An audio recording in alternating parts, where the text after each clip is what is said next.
शहीदों की टोली निकली सिर बांधे कफन बाबोय।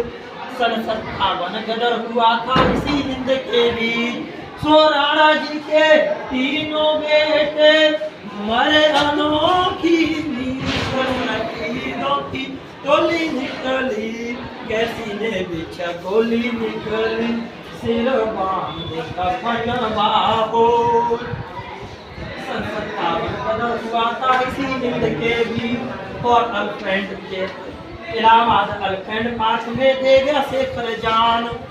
इलाहाबाद अलफ्रेंड पार्क में दे गया शेखर जान कि अंग्रेज गवर्नर कहते थे कि ना जाने गोली कब खनकी, कि ना जाने गोली कब खनकी सिर बांधे कफन बाबोय। शहीदों की टोली निकली पहली गोली में उड़ा दिया जबड़ा देसी ऑफिसर। उन्होंने एक ही गोली में देसी अफसर जो सांसद था उसका क्या कर दिया था, जबड़ा एक ही गोली में उड़ा दिया था।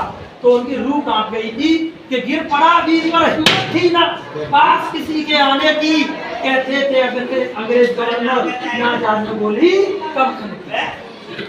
एक लाश गोली रह गई थी वो भी उन्होंने अपनी जंगा में मार ली थी या सीने में मार ली थी पर जो अंग्रेजों के हाथ नहीं मरे। तो ये देश है, ये देश सभी जवानों का, ये देश है गाँव किसानों का। ऐसे किसान का बेटा था आजाद नाराज कराने का। जो चंद्रशेखर आजाद थे वो किसी राजघराने से नहीं आए थे, एक मामूली किसान के गरीब किसान के बेटे थे। तुमने हिंदी में भी पढ़ते हो बहुत सारी चीजें इनके दोहा भी दिए हैं। अपने पंडित जवाहरलाल नेहरू के लिए भी कहा गया है कि बंगाल बंगाल लगा हल्ला करने, बंगाल नहीं में रत्नों का तेरे हित लिए सजोए था अरमान न जाने। ऐसे ऐसे महापुरुष, ऐसे वीर जवान थे, ऐसे लीडर्स थे जिनकी मांग आज के देशों में है। अब तो भारत में ही नहीं देश के हर कोने में व्यक्ति उनको जानता है किस तरह से उन्होंने देश की आजादी के लिए अपने प्राण न्यौछावर किए। तात्या टोपे, मंगल पांडे, कितने नाम गिनाऊं आपको, आप लोग पढ़ते हो।